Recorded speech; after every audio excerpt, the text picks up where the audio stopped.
All right, welcome. So on behalf of Madison College Foundation and Madison College, I welcome you all for being here with us today. So we're excited to have a strong and diverse panel The same length of time. on the work of the college and the Madison College Foundation. My name is Corey Sims. I am the Director of Inclusion at Exact Sciences, and prior to that, I was the head coach of men's soccer here at Madison College for 8 years. I was also the recreation director. So I've had a lot of experience in this building, working with these students and seeing firsthand how the support has really impacted their lives in a positive way. So many of you are supporters of the Madison College Foundation, and I'm excited for you to hear about that impact from different points of view from our panelists, including a current student who has received financial support. So the panel will be introducing themselves shortly and how and why they are connected to this work. I have some prepared questions to guide our conversation, but this is an interactive space, so we want to hear from you as well, so we invite your questions for our panelists. So as this event is being recorded, if you have questions, please raise your hand. We'll have some of our team members from the foundation bringing microphones to you. So we ask that you wait until you receive the microphone to ask your question so that those here in the recording are able to hear the question and the answer. Madison College President, Dr. Jack Daniels is also here. So thank you, Dr. Daniels, for being here. And we appreciate your presence with us. So we will get started. I'll have the panelists introduce themselves, start all the way with Dr. Kimani Alford. Good afternoon, everyone. My name is Dr. Kimani Alford. I serve as the Dean of Student Access and Success here at Madison College. I've been here at Madison College approximately 6 years and probably about 15 days, doing work specifically with assisting students in eliminating barriers when it comes into financial resources. When I initially came to the college, I came in as the director or manager of financial aid. And then I've been basically growing here at the institution with other opportunities and since to be able to expand the work that I do. So it's a pleasure to be here in your midst and be able to share my perspective and my view when it comes into higher access to higher education, but then also some of the challenges students face when it comes into finances overall. Hello, my name is Kathy Abrahan. I'm a student, hopefully in my final semester at Madison College, then transferring to UW. Studying education, I'm a bilingual resource specialist at a Madison High School, and I'm aspiring not only to have a better position where I'm at to be able to grow and provide for my kids, but also I'm aspiring to be the first Latina assistant principal and hopefully eventually principal for the high school that I'm at, to better represent our community and the students who need it the most. I waited about 14 years after graduating high school to get back into school, and it was a big leap, but thanks to every support that has been given, it's been possible, so thank you.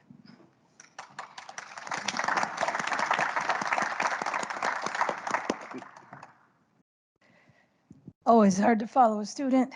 Hi, everyone. Good afternoon. My name is Dr. Tarina Bakken. I really appreciate you being here and mostly appreciate what you all continue to do to support our foundation, our students. I am the provost of Madison College. I've already been asked once this afternoon, so what is that? What is a provost? It's a logical question. Another title would be Executive Vice President of Academic Affairs, so I have the good fortune of working with our academic deans and schools and managing the overall academic portfolio with faculty, including non-credit and international and some other stuff. So that's essentially what I do. I'm in my 25th year at the college. I started as a brand new full-time faculty member in marketing and product development and have had the blessed opportunity to go from there to the provost. My role with the foundation has been the same length of time I think I've been at the college. My family is from a very small town, like 200 people small, way up in northern Minnesota. And my brother and I were, raised in the spirit of, we are blessed, so we should help bless others, and being generous is part of what was expected of us. So I've been a donor from day one. I have served as the tri-chair of the first capital campaign about 2003 or something like that. I now serve as an ex officio member on the board of directors at the foundation and have had the fun of starting several scholarships in honor and in memory of some of our key Faculty and staff. Good afternoon. My name is Maggie Pascali. I am with American Family, and specifically the American Family Insurance Streams Foundation, oversee the work of one of our charitable foundations. So at American Family, we focus on several key initiatives, including healthy youth development, economic empowerment, climate and community resiliency, and equity in education. We have a long tenured history with Madison College and the remarkable success they have in this community. So really excited to be here today and provide some of that perspective. Hello, everybody. My name is Cesar Talavera. I'm one of the academic advisors here at Madison College, and I work with our retention initiatives and student engagement. What is my role in regards to the foundation? I work closely with the foundation on providing wraparound services to our students, which include things such as student success coaching and excellent academic advice as far as their future, making sure that they are reaching their goals, and we are, helping them along. Faculty and staff. Hello, thank you all for coming, and thank you to the panelists. It's also great to have two board members on the panel, Tarina and Corey. So we appreciate you all being here. I'm Tammy Thayer, the CEO of the Madison College Foundation. I've been the CEO for about 10 years. Prior to that, I was on the board of directors. And many years ago, I was like Kathy. I was a first-generation college student here at Madison College. So that started in the 70s. And so having this position today has brought me full circle. And it's really a very rewarding position that I truly love. Many of you here know that we award about over 1,500 scholarships and emergency grants per year to students, and that number continues to grow. In fact, this spring semester, we have a record number of student applications, over 1,000, and we typically give, 600-700. So sadly, there will be some unhappy students because we can't Foundation oversee the work of to fund as many as we can.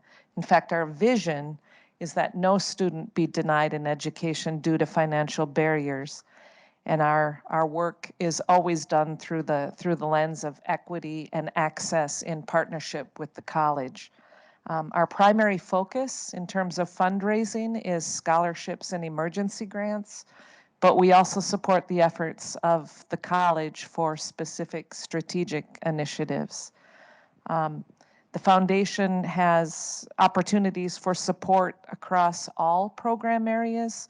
So we help students regardless of whether they're in a degree program or a certificate program.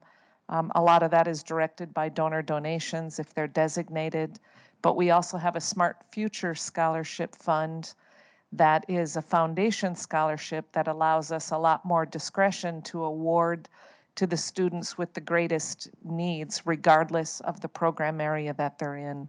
Another example of a program that we support is the Scholars of Promise program, and that is for high school seniors, low-income, promising high school seniors, and the foundation is responsible for the gap funding for all those students where full tuition and fees are covered.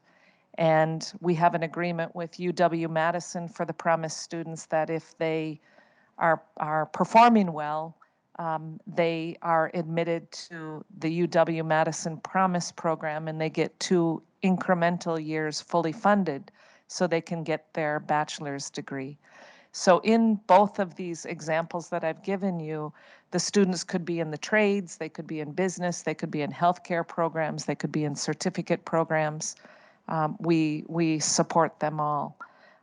Many of the students who apply for scholarships hold multiple jobs. And many of them, in fact, are responsible for providing financial support to their families. And some, like Kati, are parents who are also reading bedtime stories and going to school and working. So they have many, many responsibilities. So again, our vision is that no student be denied an education due to financial barriers. And the entire foundation team is very dedicated to achieving that goal. So I'm looking forward to your questions and to the panel's answers. So first question for everyone on the panel. From your perspective, what is the role of education and the impact of financial support to allow students to access Madison College? All right, I'll kick it off. I actually think this is a really great question, and this question actually takes me back even to my own experiences as a first-generation college student who did not have resources specifically to attend college, but was given that opportunity. And I think ultimately just really understanding the impact of education overall has many facets and many layers in order to really serve the students and have an impact. When I think about it, it's the whole aspect of financial security for the family.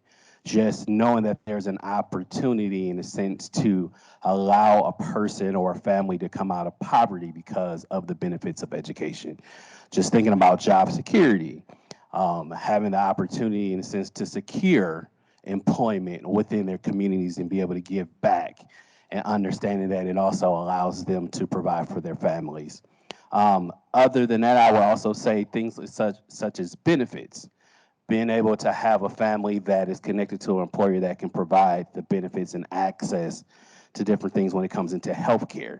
We know that some of the challenges that our students of color face, marginalized students face as well, and students that's in poverty specifically, coming to get education in the sense to be able to have access to those type of benefits.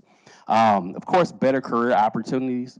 I think every person, even under the sound of my voice, wants to be better as far as an individual and have opportunities. So just being able to have those better career opportunities, the whole aspect of job security and satisfaction is one thing that came to mind. But then I think one other thing is the whole aspect of personal investment. Just being able to invest in the industry, My role in regards to the foundation. and create opportunities or avenues where they are a better contributor to the community, a better example or a role model in the sense of their own families, and then also being able to impact systemic change and doing things in the sense that is strategically implanted within their own communities to be better as individuals, and then be able to change the lives of others that come before them or after them in this case.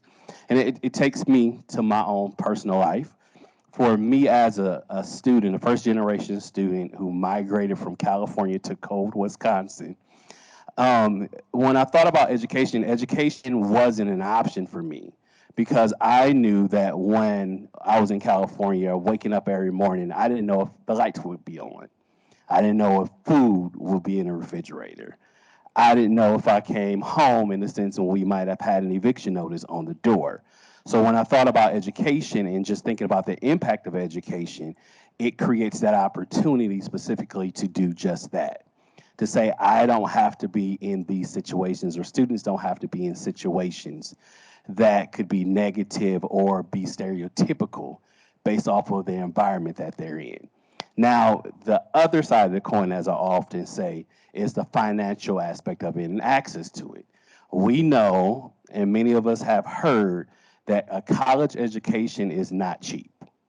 You have different layers of college attainment and college institutional types. Madison College is an awesome institution that provides affordable education. But many students, when they're thinking about college, some students don't even think that it's attainable because of the financial stigma. I remember when I was raising my godson, one of the first things he said to me was, Kimani, I'm gonna take a gap year, Helping them along. student debt, because he was thinking about the whole financial tag that went on to a college education. So being able to provide opportunities to students where that isn't an issue for them, I think is really, really critical in impacting or illuminating the importance of education and the role of education in their lives. I guess I can not only say from my own personal experience with myself in Madison College, but for the students that I support. you'd be surprised how many in the kids I work with are primarily Latino students. None of them know that they can go to college. A lot of them think that depending on their parents' status or their history being here, they don't think it's an option, so they don't try in high school.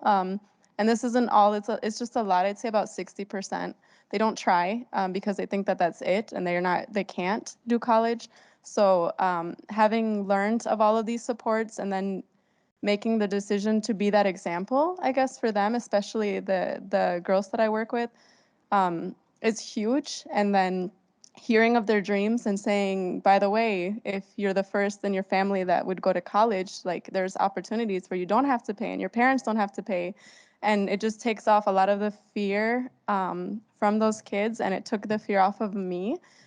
Because when I started in the beginning of 2021, it was in the midst of a divorce, and it was just a crazy decision that I took. And I was thinking, I don't know how I'm going to do this because I'm alone now and I have my kids, but they were like my biggest cheerleaders. And so having the tools that I got from the school I work at to know which scholarships I could apply for, even as a grown woman, and then having my family support, and with the end goal of not only taking myself and my kids out of poverty, but someday my mom, who brought us here.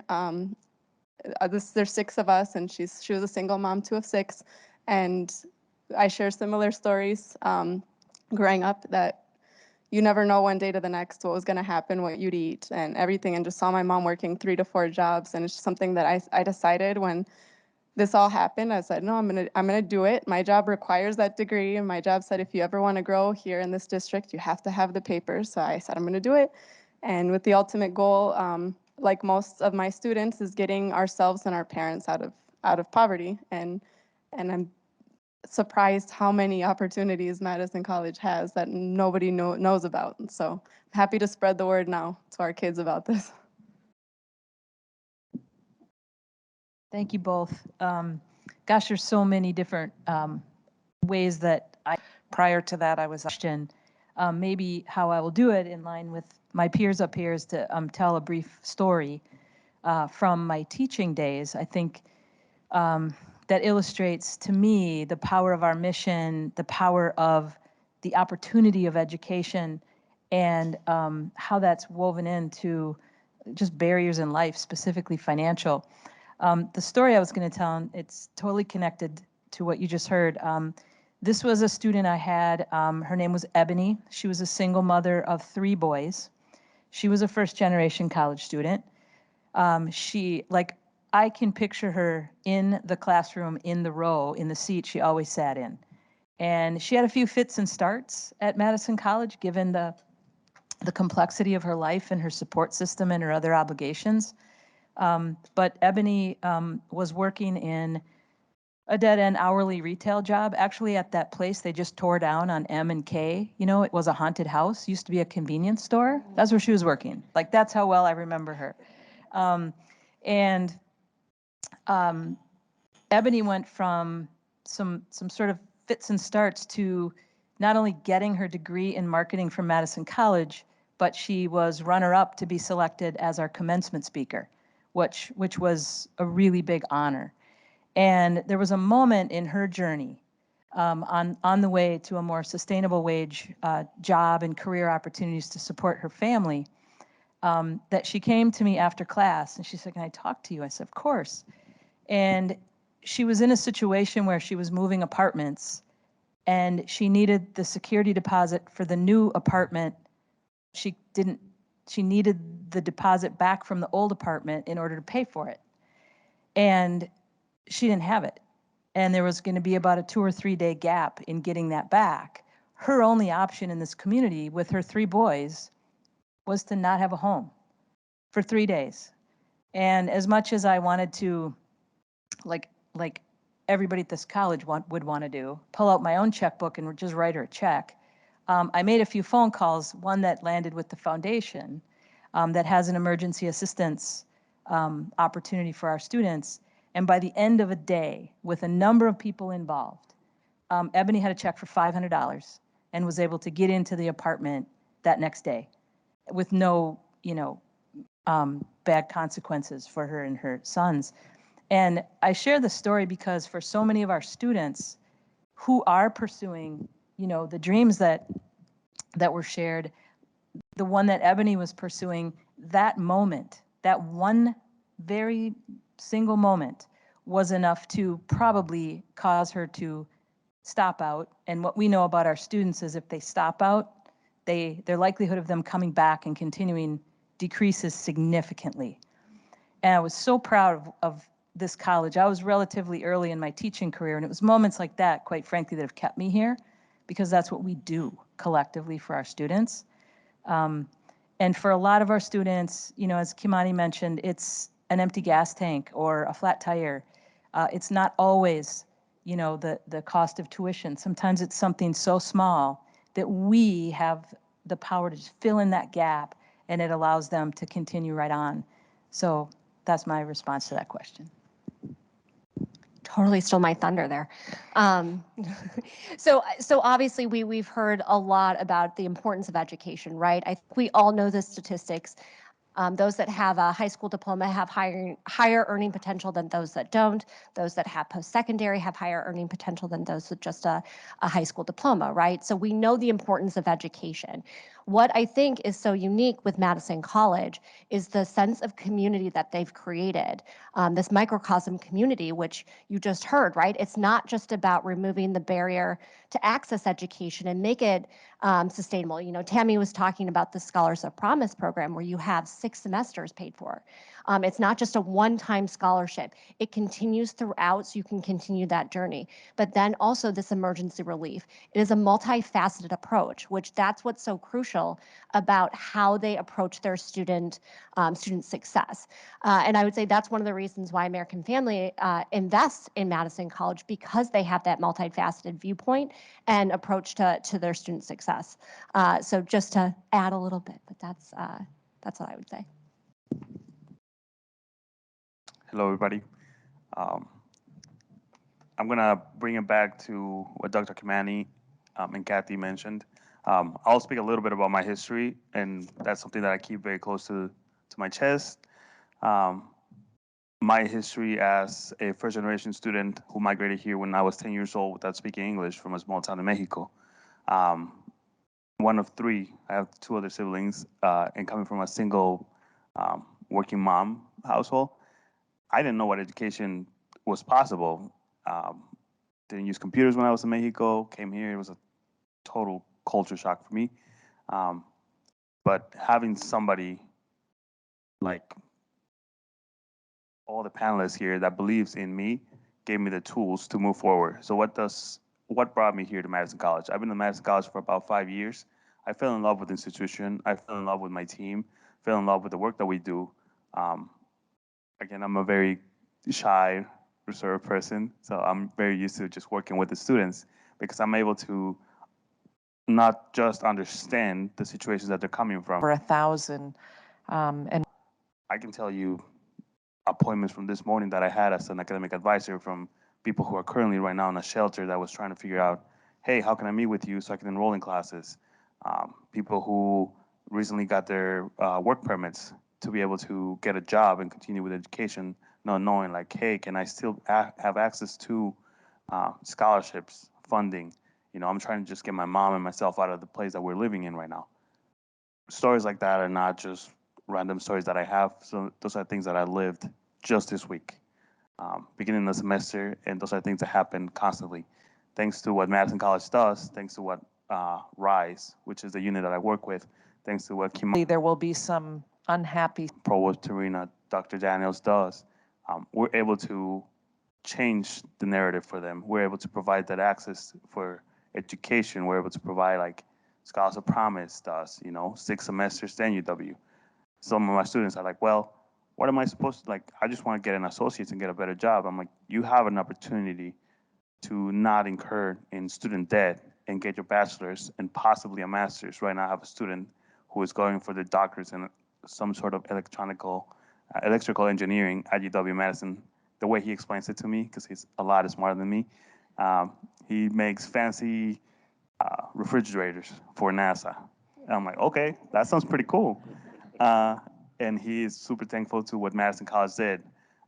People that I work with are first-generation students, low-income students, students with disability, Black and brown, males of color, which historically have the highest drop rate.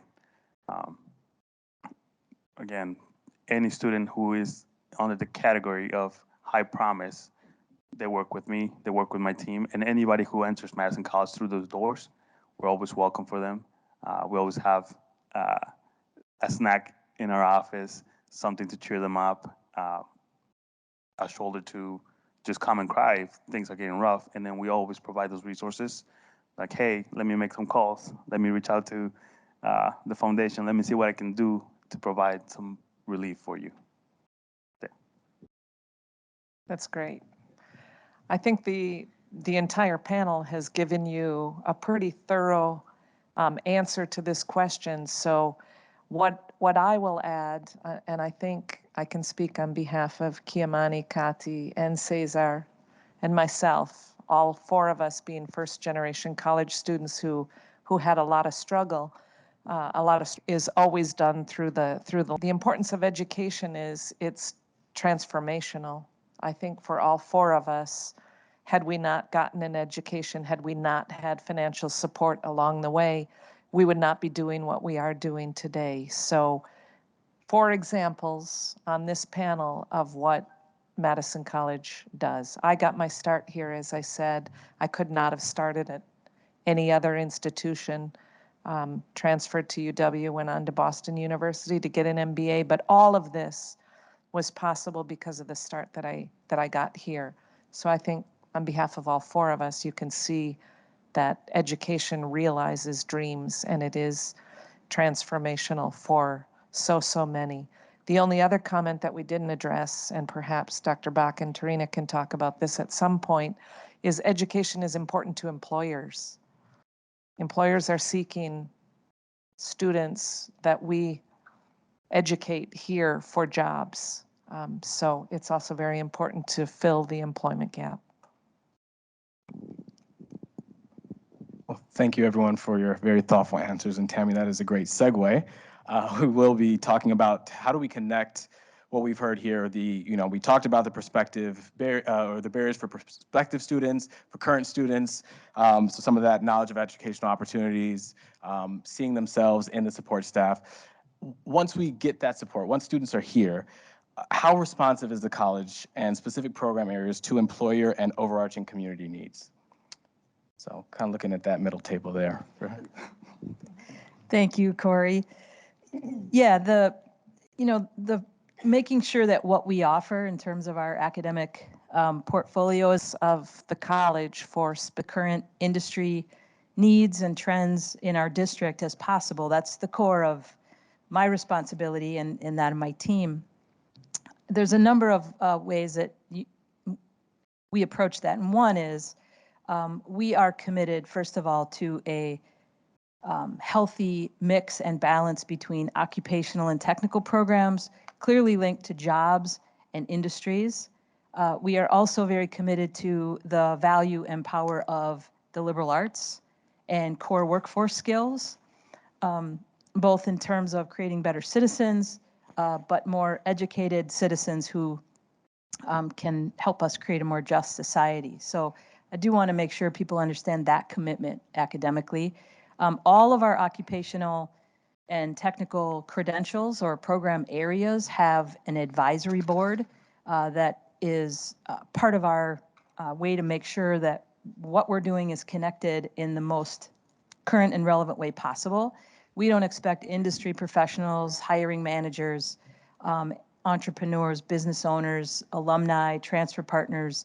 We don't expect them to tell us all program areas, but they can tell us what they're looking for in hires, what skills, what competencies are critical, not only for the first job out of Madison College, but for advancement from there. So advisory boards is one way that we do that. Another way we think about our academic offerings, it used to be primarily people would think of degree, they thought Madison College associate degree. That's it. We have regardless of whether they're in a degree, on-credit credentials, through associate degrees, inclusive of technical diplomas, 1-semester certificates, all the way up to post-baccalaureate degrees, and now on-site options for students to actually continue on with our partners and get a bachelor's on their way to a master's or beyond. So we sort of cover the whole continuum. And I also don't want to forget to mention the power of our GED, HSED, and developmental ed programming that gets students ready for and on the path to their occupational dreams. We really have embarked on a strategy of stacked credentials or bundling of credentials. And what we try to do is link the most efficient, shortest credential to a job category or opportunity as we can, and then stack those credentials so that students who might job out, they might have a need to job out or stop out, that when they do that, they have a credential in their back pocket, a completed credential linked to the job market. When they're ready to come back and advance their education on their way to a advancement in their chosen field, they can come back in, pick up the next piece, and go back out if they need to, or they can continue to stack those credentials on their way to an associate degree. We have a portfolio or a program analysis system we use that measure the health of all of our programs on relevant data such as job availability, wage progression, cost of the program, demand, a number of metrics. So we use that also to keep a lot of movement and momentum in our portfolio. And the last thing I'll mention is we are, I would say, I'm just going to say global leaders, because I think we are, in the digital badge space or micro credentials. It's still, I would say, in the, it hasn't even hit the growth stage, I don't think, but we've been involved in this for about 10 years. We have a Digital Credentials Institute, and we now offer digital badges or micro credentials attached to non-credit credentials. And just, if you don't know what they are, they're more than like a badge on a Girl Scout sash, like, hey, you did that, you get a badge. They are connected to a set of competencies that have been assessed. So an employer, for example, if they know that one of our students has a digital badge in nutrition science, they actually, there's like credibility behind that badge from a skill development perspective. And we're using those badges not only to move credit credentials, so what maybe used to have been an associate degree now is a non-credit badged certificate. It's much more efficient, and in a lot of cases, what is needed in a particular area of industry is the employers want the skills and the competencies, not so much the academic degree, though that's important right out of the gate as well. So that's a little bit of how we're thinking about it. We're also using digital badges internally to create little mini milestones for students along the way. They like to earn things, and they can build a little portfolio of value on their way to that degree. So we're using them internally. We're badging dual credit credentials now so that high school students come into Madison College with a digital badge that might have the Sun Prairie Cardinal on it and Madison College on it, and they've got that, and it just helps them sort of find their way to Madison College. So that's a few of the ways that we keep it relevant. Sure, just to make a few comments. So American Family, we actually just celebrated our 95th anniversary in this community. So obviously we've been involved and engaged in the Madison community for quite some time. And with that, recruit talent, not only from Madison College, but Madison College alums, et cetera. And I agree, I think over the past 10 years, you've started to see employers sort of switch their mindset. It's not necessarily a 4-year college degree that's a requirement to get a job, right? We're looking for that innovation mindset, that entrepreneurial mindset, those badges, right? And just different trades that students are learning here at Madison College and across the community. And it's excellent talent then that's filtering in not only to American Family, but when you think about this community as a whole, like I said, we've been here 95 years. It's the nurses that are at UW Hospital. It's the teachers at East High School down the street, right? It's truly creating an ecosystem that we all benefit from. So I will just to say though that I definitely see that transition too from an employer mindset of how we think about talent and how we think about education with that talent. As you can see, our panelists are a wealth of knowledge and passion, and I'm sure you have a bunch of questions for them that you'd love to ask. So as those questions are developing, please raise your hands, and Maggie and Kayla will be happy to bring a microphone around for you to ask.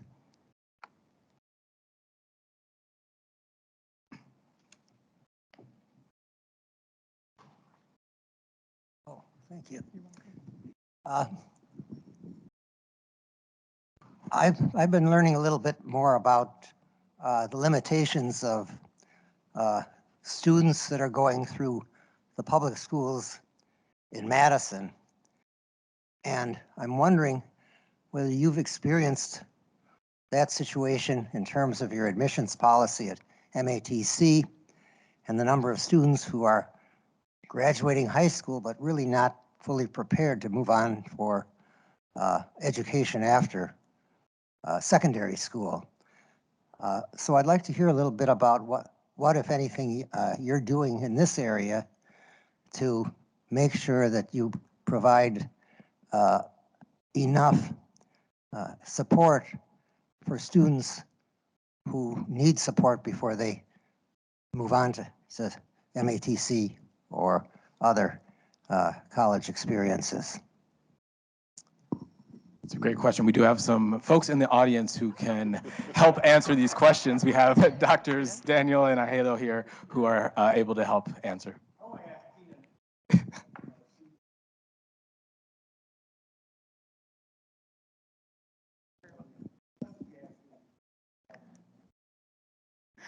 Yes, thank you for your.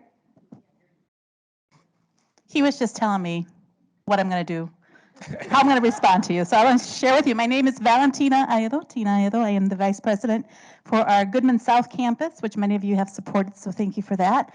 I also have K-12 partnerships and prison reentry and our recruitment and School of Academic Advancement, which is where our GED high school completion program is offered out of. And you are absolutely correct. We have been working with particularly our MMSD partners, but also other school districts to address those preparation questions. And we have seen that, especially because of the pandemic. We know that those gaps are coming and that we are going to and have been working to address that, not only at the high school level, but of course when they reach our doors as well. Part of that is students weren't going anywhere for a while, right? The pandemic really had them staying really close to home. And so we're seeing that open up a little bit more, and we're really looking forward to welcoming those students on campus.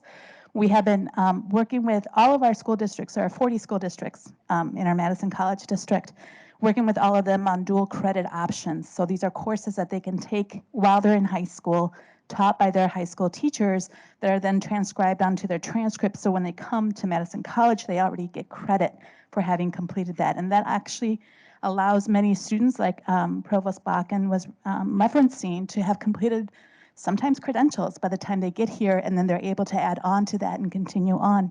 So that is something that is on our docket. Over the summer, we're going to be offering some additional offerings, workshops to help students prep up to that level so that by the time they start, they're successful with us. So that's continuing on.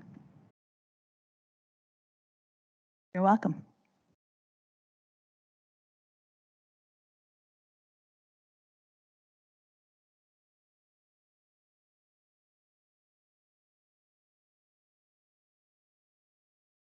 Well, that was actually my question, was just asked, are the students coming prepared enough to, and so how do you prepare them? And I think I got an answer. I guess the other question I have then is, for the support from the foundation, you can cover a lot of tuition and stuff.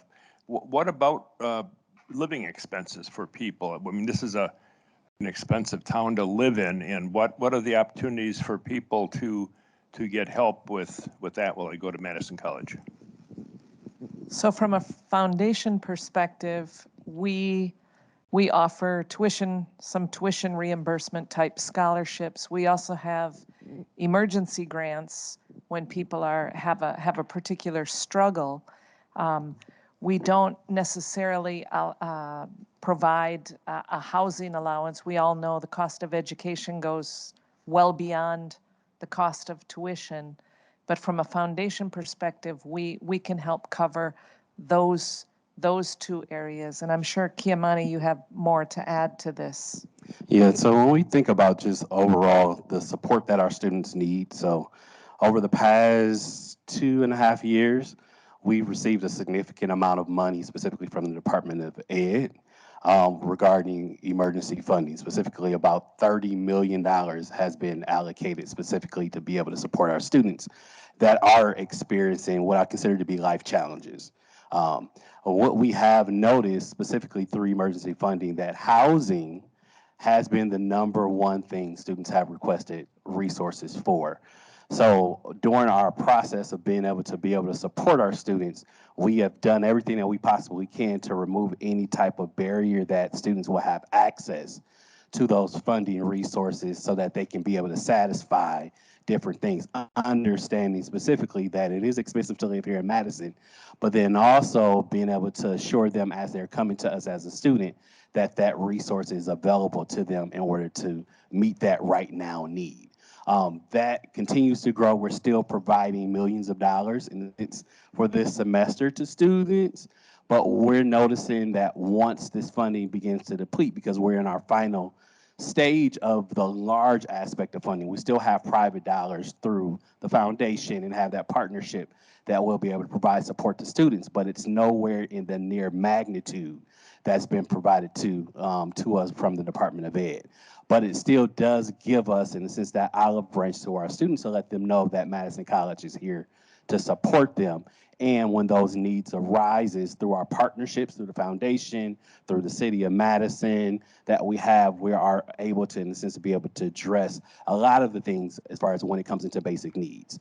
So not just looking at housing, but also looking at food insecurity, housing insecurity, homelessness, connecting partnerships with 211 Dane County, in a sense, for the different resources that are available within our district in order to be able to connect those students to other community resources. So there's a lot of things, in the sense, that we're thinking about, even as a student is thinking about coming to Madison College as a prospective student, but also as they come here as our current student, and what are those programs and resources that are available to them. And then I'll add a little bit to the college readiness from the students coming from high school.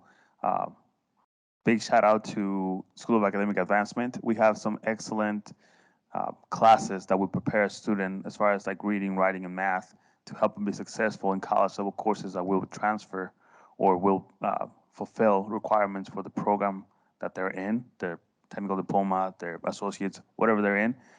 We also have a lot of departments working on, the college success class, which is taught to those incoming freshmen who will participate in Scholars of Promise. They have to take the class to help them understand what the college experience is going to be like, writing papers, what is Blackboard, what is, college in general.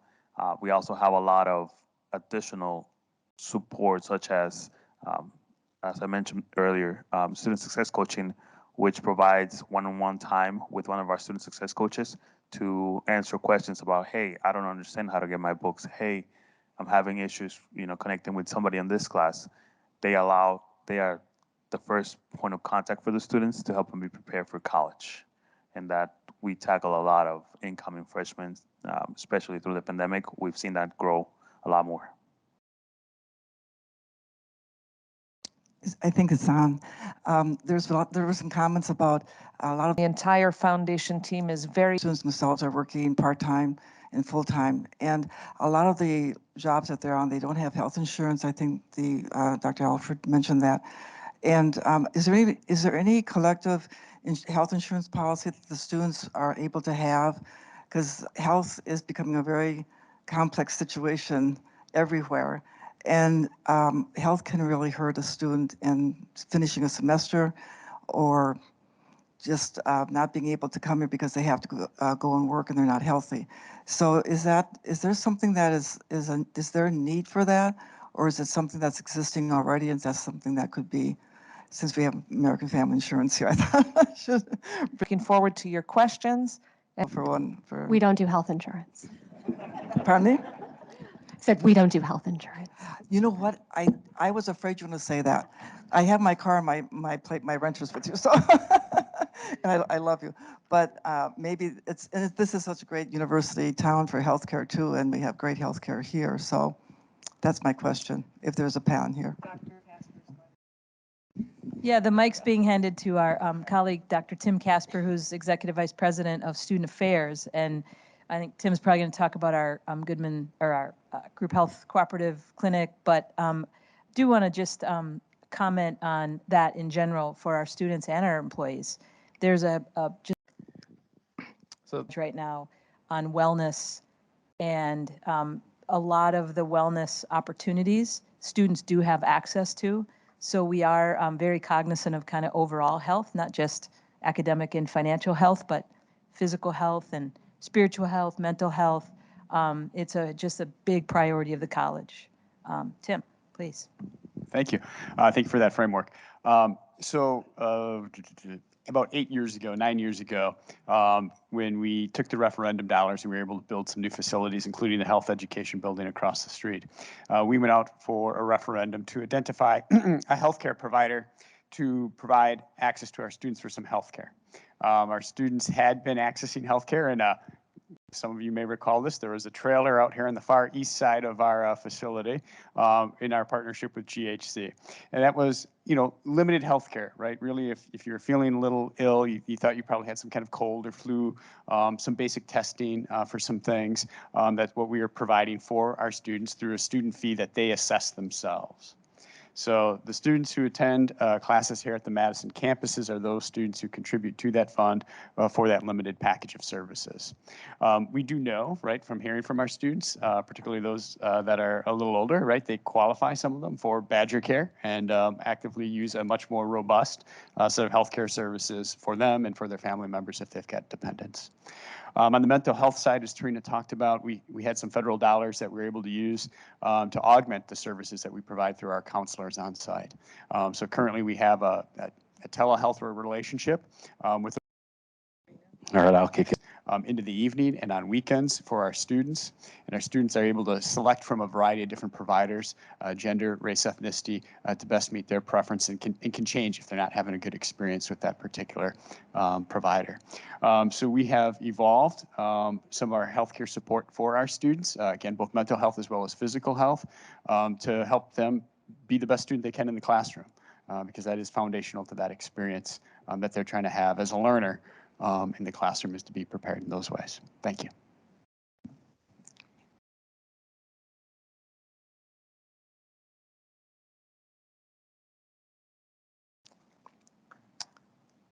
Okay. All right. So we've talked about multiple identities, the sort of intersectional nature of the student experience here. I'd like to hear from other panelists. What are some of the ways that you've seen Madison College demonstrate a commitment to equity and inclusion?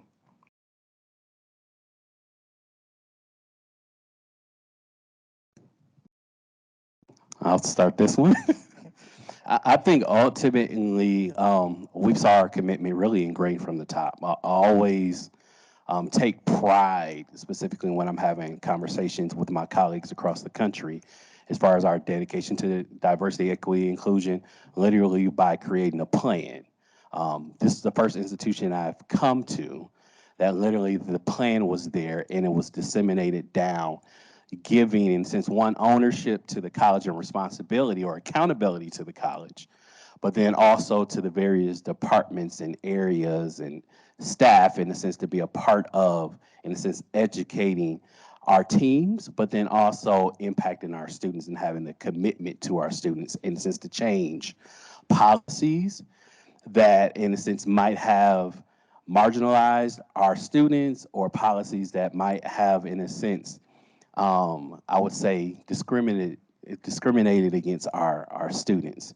So it gives us an opportunity, one, to have meaningful conversations, and specifically look at, with I say, a fine-tooth comb in some cases, and I think ultimately just procedures are, and if there's things in the sense that's embedded within our own policies and procedures that basically captures a certain population of students, that would not allow them to be successful. So during my conversations, it's allowed us, in a sense, now when we have goal planning and we're having conversations about, in a sense, enacting something, that we're thinking about this now from an equity lens and being able to strategically have those conversations that aren't now, in a sense, I would say, ruffling feathers, although sometimes you do have that. But have that meaningful conversation amongst our colleagues and amongst other folks that's sitting at the table to say, hey, we're thinking about doing X, Y, and Z, but because you're doing X, Y, and Z, have you now considered this as far as what it's now going to do to a certain population? So it gives me that, I would say that privilege in a sense to be a part of Madison College, but then also that pride to be a part of Madison College, understanding that we have DE&I work and inclusion and understanding the sense of belonging and sense for our students at the forefront as we're moving through as far as our means to be able to educate and provide service to students overall.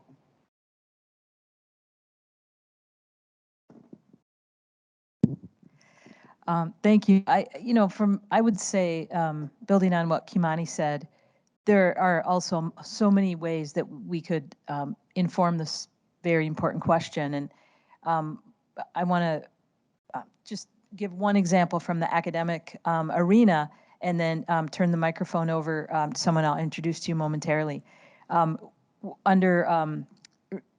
a college perspective, I think it's really the demonstrated commitment, starting with our district board of trustees and of course our president, that has driven this priority across the college and really put the spotlight on the fact that this is all of our responsibility. There's an opportunity in a sense. We built and designed in the academic arena is called the Institute for Equity and Transformational Change.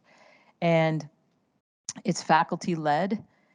We have faculty fellows from across the college that have brought their expertise in equity, inclusion, justice, and it has become our academic home for curricular review with an equity lens, faculty professional development, and really driving a culture of data and inquiry and getting data about who our students are and how they're doing in the hands of our faculty so that they have firsthand information on which to because of the benefits of education influence student success in a positive way. And there's many more stories I could tell about that, but I want to turn the floor and the microphone over to our newest Vice President, Dr. Demira Grady, who is the Vice President of Equity and Inclusion here at Madison College.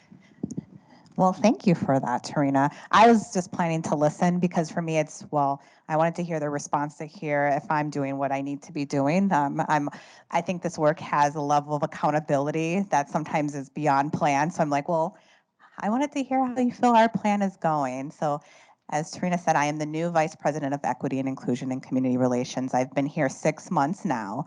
And part of my goal over the next, in a sense, to secure and assess our current plan and our current state of the work. I think what Tarina said is important is that first I need to help make the work accessible and understandable. I think now when people hear equity, diversity, and inclusion, they'll say, what are you talking about? Or sometimes people will disengage because we've just exacerbated those terms and we use them interchangeably, or sometimes we use them inappropriately. And so helping the work be more accessible to those who have not stumbled into the work is a goal of mine. Aligning our various plans that we have at the college that cascade from our overarching E&I plan to find where we can have synergy and bridge some of the work together so we can have more accountability for those who are supposed to be the champions of the work. But then also amplifying our allies.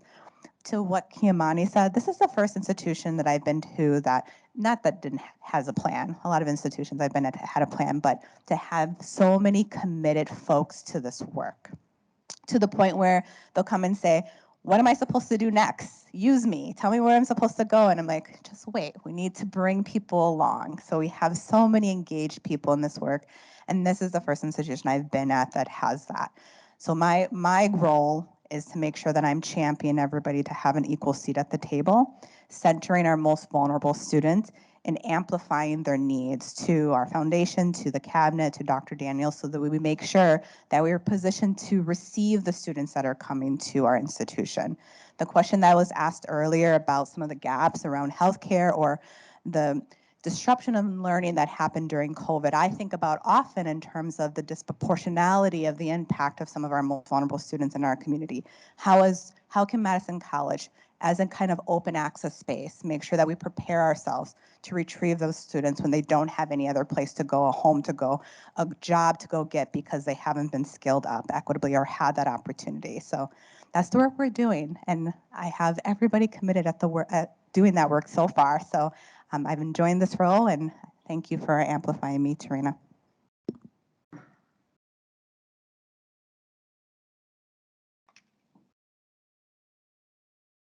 Some of our conversation have been about hypothetical students, but we do have a student panelist here. So we can ask specifically, Kathy, a few questions, but can you speak more specifically to some of the challenges you have of attending school while raising kids and working a job? And you've already said your kids are your biggest support, but just tell us a little bit more what that's like. Yeah, so I think it goes pretty deep in the sense that aside from being a first generation college student, I'm the youngest of my 6 siblings. I also have to add that I'm proud to have been the first in my family, including my mom, to own her own home. It takes me an hour every morning to get to work and an hour to get home. So I lose about 10 hours with my kids. And I think the biggest challenge, I guess, for being a student and working and a mom is time. I don't get a whole lot of time with my kids because I have to work full time. Aside from my full-time job here, I work part-time on weekends, Ubering to just make ends meet. And so my day is leaving at 6 in the morning, having them fed and ready for school. They don't leave till 7:45, and then getting to work, leaving at 4, heading home, taking the kids to soccer. My youngest has autism. He's going to be 9 soon, and he's the most needy. So I think that my biggest challenge is time. So when it comes time for me to do homework, I'm going to be real. I can't wait to be done because I'm so drained. Like, it's very draining. But it's worth it in the end because I know that once I'm done with this and I move on, hopefully to UW, and I get that degree and I can move up in my job, I get that time with them. I wish I hadn't waited, and that's what I share with my students at work. I wish I hadn't waited. But again, when it comes time to do homework, we all sit down at the table. Everyone gets your homework out. 2 of my kids are at the end of middle school, so they're preteens, and that's, most of you know, that's a fun age to deal with. So it comes with its challenges, but I'd have to say of everything besides the financial aspect, time is my biggest struggle. That sounds like a lot. Um, so just to follow up, how important is financial support in helping you to navigate all those? It's huge. Like, it's the reason that I'm still here. This past summer was extremely hard because being in education, you don't get summer hours. I don't get summer hours, so I have to find part-time work. And this summer, I was talking to my advisor, and then one of my teachers from my first year at Madison College, Miss Roslyn, who was like my biggest support person. She was an English teacher. Miss Dawson, sorry.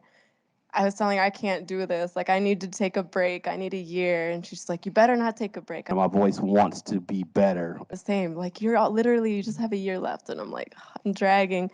But then when I got the financial aid and I got my scholarships and stuff for fall, it not only covered what I had for tuition at that time, but I was able to like make my mortgage payment. I was able to pay my light bill, like little things like that. And I was like, okay, I can do this and I can make it work. It's the whole reason that I was able to do it, because otherwise it wouldn't have been possible for me. Thank you. Thank you for sharing. And it sounds like it'd be very difficult for you to continue without a strong sense of purpose. So I'm wondering, panelists, can you tell me how the faculty and staff help students navigate a career path that both fits them and excites them?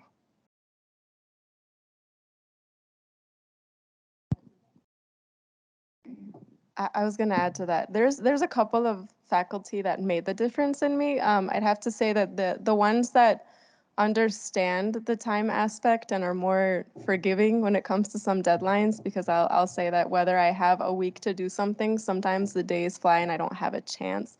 Whether I get 5 hours of sleep at night as it is, and I told them I can't give that up. But there are certain staff that have made the huge difference in that, even just letting you correct work and get points back, even just letting you retake a quiz, little things like that some professors allow makes a huge difference, and it makes me want to keep going, because there have been times that I needed it, and I learned. A lot of us learn that way. I think being able to correct our mistakes, being able to reach out and say, hey, I didn't do good on this exam. However, like, can I try again? Can I redo it? And the few professors that allow that, it's like a huge encouragement, especially as a parent and teaching the kids to learn from their mistakes and to learn by correcting them. And also there's Personal investment. Just that I don't have words for like how encouraging they are and how understanding and how gracious they are. Not even having to know my whole story, they get it. And I wish more staff were like that, more teachers were that forgiving and that understanding, and just that motivating when it comes to even just the smallest, like a quiz that I got one too many wrong on. So I'll add a little bit to that. As an academic advisor, as part of RISE, we have some excellent programs such as Scholarship Mentoring Program, Men of Excellence, which will work with staff and faculty from the college to assign a student. In my case, I have about 5 students that I mentor on based on their interests. So if the student wants to be nursing, we try to pair them with somebody in the nursing field. If the student wants to do education, we have excellent resources at the college to pair them up with somebody in education. Again, going into equity and inclusion, they have the ability to say, hey, I want somebody who's Hispanic. I want somebody who's African American. I want somebody who's a male, female. I want somebody who identifies as they, them. So we have a lot of feedback from the students on how a better example. prepare, and we have some excellent faculty and staff that, you know, we don't get paid for the additional time. We volunteer our time to provide that insight to the students and say, hey, you know, this is how my experience was. Here's some tips and tricks that I know that could help you. Here is some networking opportunities, especially in the nursing field, that we can provide you with. So there's a lot. And then also Support from not just staff, but also the faculty. And I'm very grateful to them. And then we also have additional faculty members who participate as advisors, who are experts in this field. I work a lot with Penny Johnson, who's one of the biggest names that I know in education, Jennifer Jakowski in engineering. So they are faculty who also spend time as advisors in that field, and they specialize in that field, and they know everything top to bottom. And they're excellent resources for our students. Thanks, Cesar. One thing I'll add, a dynamic sense that is strategically. One of the things our faculty is really good at is sometimes getting students out of their program, which sounds like an odd thing for a faculty member to do. But, you know, our faculty really, I think, by and large, have a commitment to tuning into the individual. And when they see either by their academic success or their attendance or just energy level or interest, they will often pull them aside and say, what's going on? What do you want to do? And sometimes students, they only know what they know. And to Cesar's point, we have students that come, I want to be a nurse. They don't really realize that we have multiple options in the healthcare arena. Maybe they'd be better suited to radiography or medical lab tech or dental, but they just know nursing. Or they come and they say, I want to be in business. We have 8 credentials that have the word management in it.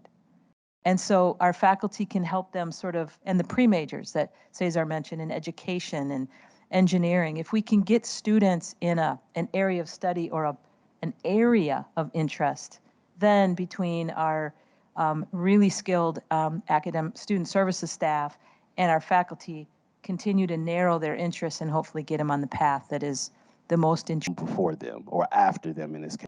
Talked one student one time out of marketing. She just wasn't happy. why anybody would want to get out of marketing is beyond me, but I got her actually into nursing. And several years after I talked her out of my own program, I went to the travel clinic at GHC. I was traveling to Nepal, and this student, this worker now, came in with a whole tray of needles and said, "Hi, Tarina, remember me?" And she was working in the global arena now in global health at the GHC Travel Clinic. So, I think that's something that the college collectively is really committed to. We For me as a student, a first year. Robust career and employment center that is under Dr. Casper's leadership that also aids students in trying to understand, not just what degree, but what are your interests? What are your strengths? What are you passionate about? What might this feel like or look like? So I think that's something we're really good at. I think I just want to add to the conversations of my colleagues. One is what I'm hearing or what I have heard as far as the whole aspect of faculty and staff is the advocacy part. Specifically having caring faculty and staff that really want the best for the students, I think is what really makes the difference. When I thought of thinking about students that's in a program and they decide they want to get out of marketing and go to nursing or something of that nature, my mind goes back from the financial aspect of it.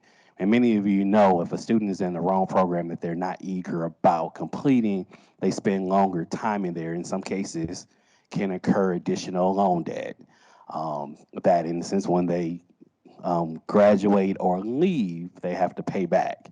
So it makes me think about that whole aspect of it. The advocacy piece is really, really important here when it comes into our faculty and staff supporting our students. But then my mind also goes to, as far as the whole financial lens hat that sometimes I have to wear, is that when our students are experiencing challenges and barriers while they're attending, they're able to have that relationship with our faculty and staff in order to say, hey, you know what, Kimani, this is going on.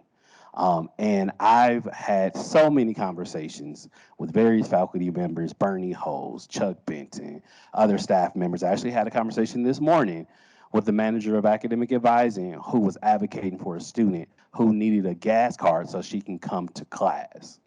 So it's that level of commitment that we have to students based off of the resources that we have available in order to support their academic journey. And I think that it's really, really critical in the sense to be able to highlight that and to build on that advocacy piece that we have here and that commitment and love we have for our students. I'll leave a little bit of space in case more questions have been stirred up if anyone wants to raise a hand. So as a mom of a young toddler, I also know how lack of childcare in our community is a problem, nonetheless affordable childcare. Do you have a daycare here, and does the foundation subsidize childcare or have a program for parents that want to go back to school? I've had an eviction notice on the door.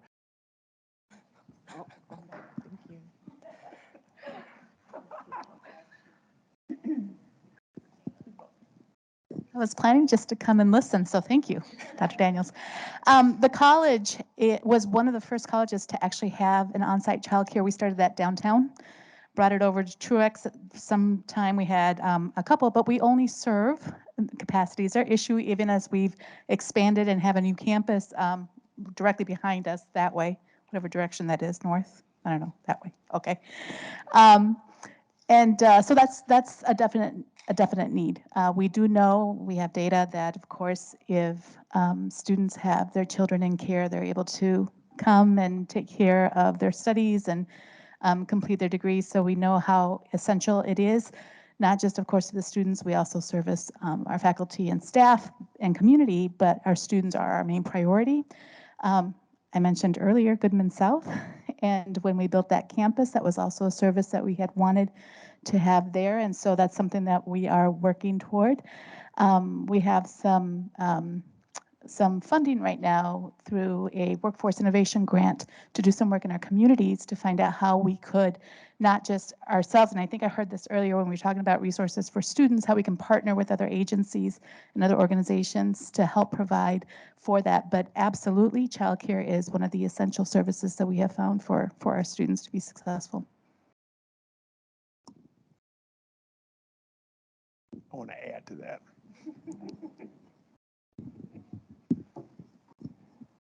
Tina talks about the barriers for students.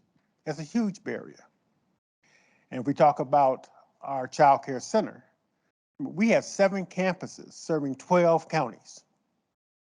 And we have 1 child care center.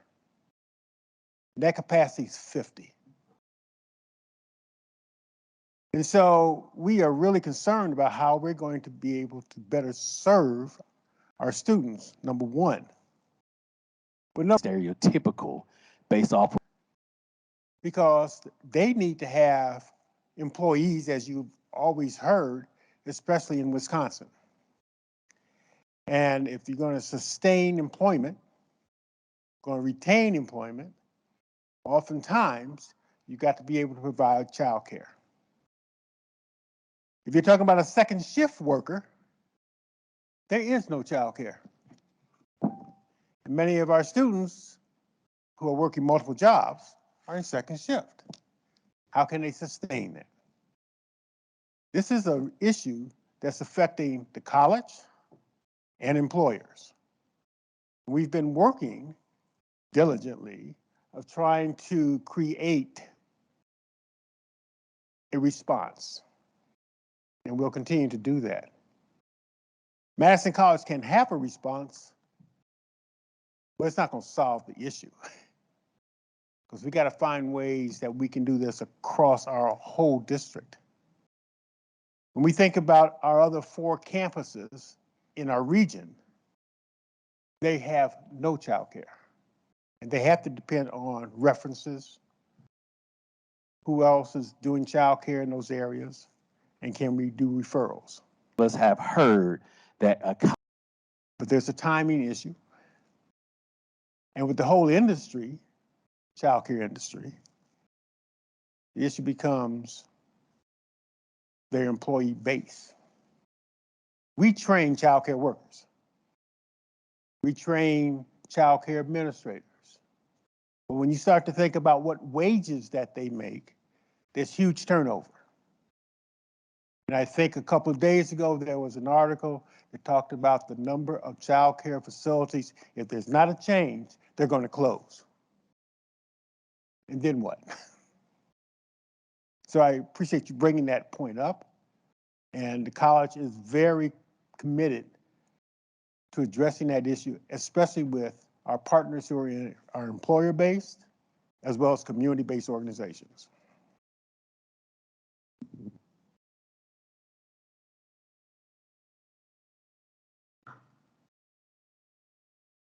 All right, some great questions from our audience here. I saw some scribbling going on the tables. college is an awesome institution. Might be doodles, but they might also be thoughts. So if there are any thoughts, any questions that weren't addressed, anything that you'd like to share with our audience panelists, I invite you to speak freely in this moment and just share some of your thoughts.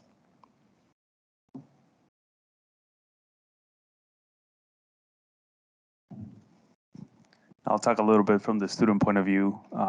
Again, my job puts me face to face daily with students, and I'm able to say, hey, what's going on in your day? What's going on in your week? We provide a lot of other services, especially during the off season, so summer, winter breaks, when we're able to bring in students to workshop day, provide a meal. This week was the first day of classes, and my team, or our team, our office team, provided lunch for them, breakfast, both Tuesday and Wednesday, just as a thank you for them to coming back to school, welcoming new students, and that brings more students with them. That brings more different situations, more things happening. Like I said, this morning, student in the shelter. Yesterday, a student with a work permit. it's a I was raising. same story, and it always has the same end to it. Time and money. So there's always emails like, hey, Dr. Kimani, we have this going on. Hey, can we get a gift card for this student? Hey, they need to buy groceries. Maybe, a $15 gift card from Target or a Quick Trip or a gas card for them to make it to school or the shuttle service or whatever the case is. It's always time and money. So from my end, from my team, from whoever I can speak for, we say thank you for the support. Thank you to the members of the foundation. Thank you to our leadership who provide the opportunity for us to be able to go to Dr. Kimani, Dr. Casper, like, hey, this is going on. Do you have any advice for us? I might not always have the answer, but I always have the opportunity to reach out to everybody to find a solution or to find something for the student to keep them in school. Yeah, just want to say thank you.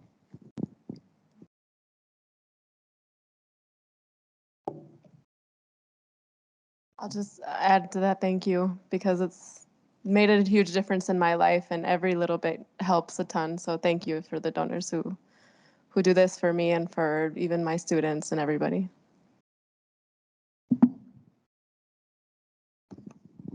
So from a funder perspective, right? So you've heard from various speakers up here, the experts, the ones that are closest to the work, whether that is from a student success coach to the healthcare piece, to the daycare piece, to scholarships, right? To the gas cards that are needed from that one-on-one conversation with students. This is one of the main reasons why the Dreams Foundation has transitioned to unrestricted general operating support. These individuals are the experts, right? They're closest to the work and they understand how those dollars need to be invested. So if you are a donor, I encourage you, think about unrestricted. Empower those that are closest to the work to direct those funds as needed.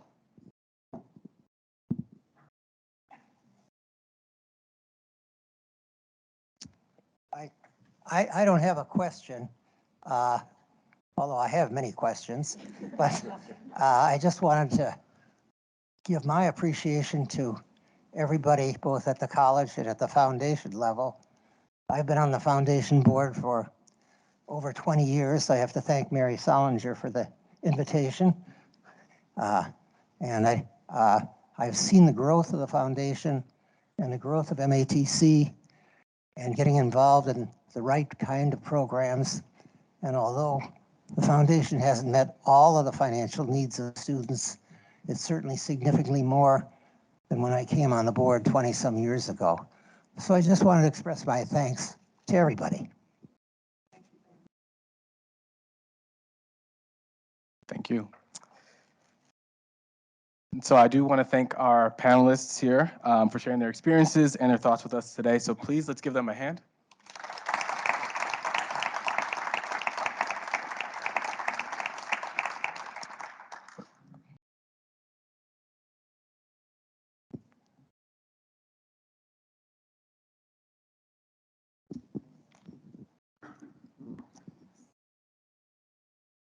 We could not do what we do without you. I think it's important to understand the value in their lives as donors. Now, you've heard about our students. We have some great students.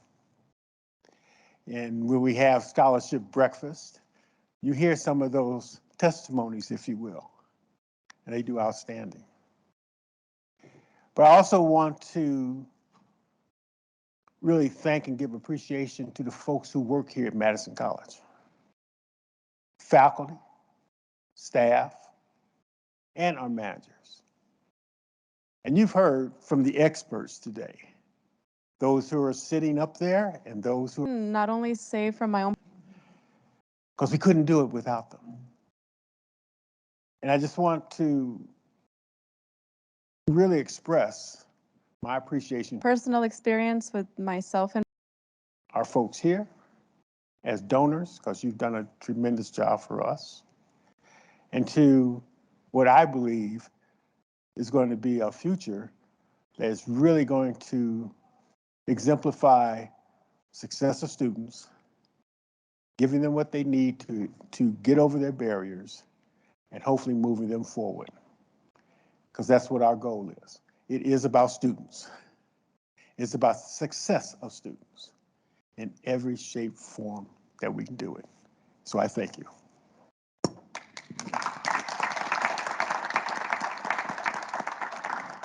Thank you, Dr. Daniels. Thank you for our audience members who did not know they were going to be on the spot today, but for answering eloquently and providing additional insights. I would also like to thank my fellow foundation board members in the audience today. So John Feller, Gordon Durzan, and then Deb Lang just stepped out, but I'd like to thank them for their presence as well. And I'd like to reiterate that thanks from Dr. Daniels for our donors in the audience today. So thank you, as Dr. Daniels said, right, it's going to take everybody. So together we can ensure that no student is denied an education due to financial barriers. So if you do have additional questions, if you'd like some additional food, you can stay around for just a little bit. Please have some organic conversation, ask questions of the panelists. The foundation staff is here to answer any more questions that you might have. So again, we thank you for being here with us today, and please enjoy.